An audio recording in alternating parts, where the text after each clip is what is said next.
Hello everybody and welcome to another Twilight Zone review. Today it is Season 3, Episode 17, One More Pallbearer, written by Rod Serling and starring Joseph Wiseman as Paul.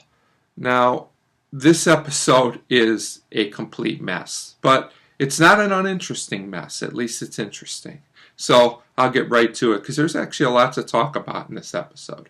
So we start actually with a pretty interesting premise.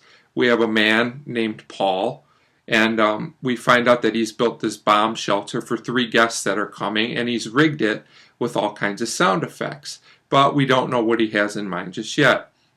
So we get the opening narration, and it's noteworthy because Rod Serling calls this man single-minded. But I could argue that Rod Serling's writing is pretty single-minded in this episode as well. I'm just saying, Rod, you are a very good writer, but sometimes, I'll just leave it at that. So the 3 guests arrive, and we hear Paul on the speaker, and these 3 guests are a reverend, a colonel, and a school teacher of his, a female school teacher that he had. And they're in this room, and Paul comes out and introduces himself, and we find out the things that he thinks were done wrong to him. The colonel had him court-martialed in the military, and the teacher had him flunked, and they don't really say what the Reverend did yet, but we find out later in the episode, so I'll say it now, that he was partially responsible for a woman's suicide. Supposedly, they don't really get into any more than that in this case, but we get a little more into the other 2, and we find out he was court-martialed, and this is where really the problems in the episode come in. The colonel says he not only would have done that, he would have had him shot, which makes this guy immediately unlikable in my opinion.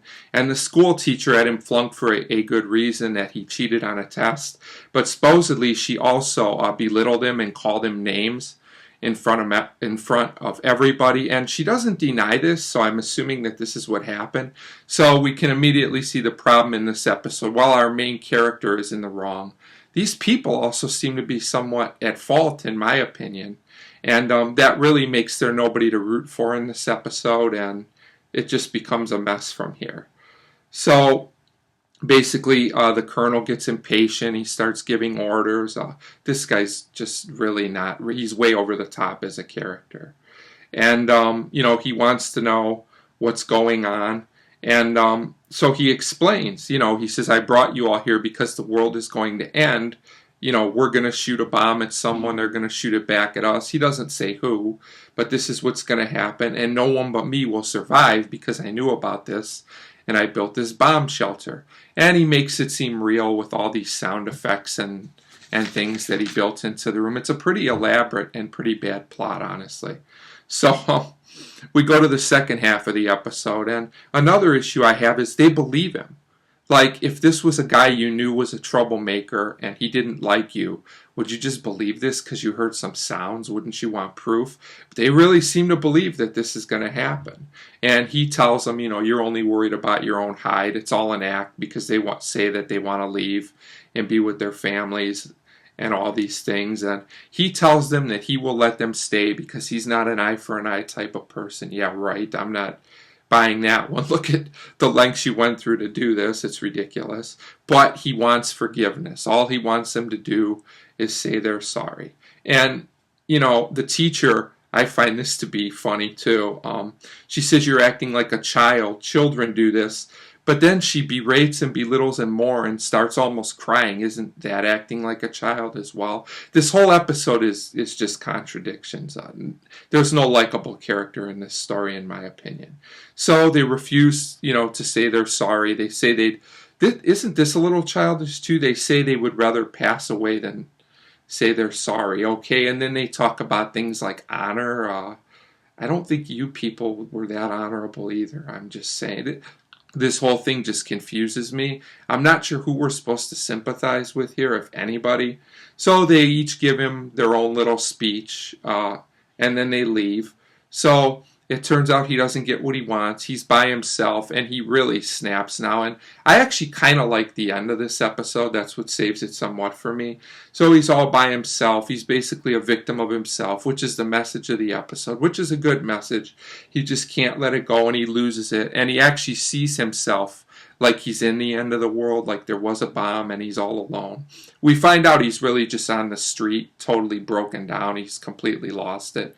But in his mind, he's basically by himself because he just can't get over things that he thinks were done to him in the past.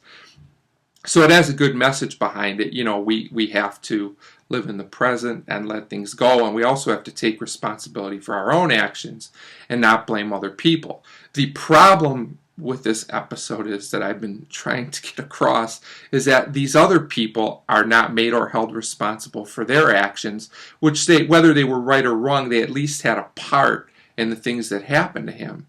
But the only victim of this is him. So at the end of the episode, are we supposed to feel joy that he's gotten what's coming to him? Are we supposed to feel sympathy for him because he can't get out of his own way? I'm not really sure. There's a lot of interesting things here, and the premise of the episode is good, but I feel confused as to exactly what we're supposed to be feeling at the end of this episode. Maybe that's the point. I don't know. So I like how this is a thought-provoking episode. The acting by Joseph Wiseman is really good in the lead, but ultimately the episode just doesn't work for me because I think it's just kind of a mess. I'm not really sure what other way to say it. So overall, I'm going to give One More Pallbearer a 2 out of 5. And, if you want to watch it, it's kind of interesting, you can, but ultimately you can skip it. So 2 out of 5 for One More Pallbearer, and thanks for watching.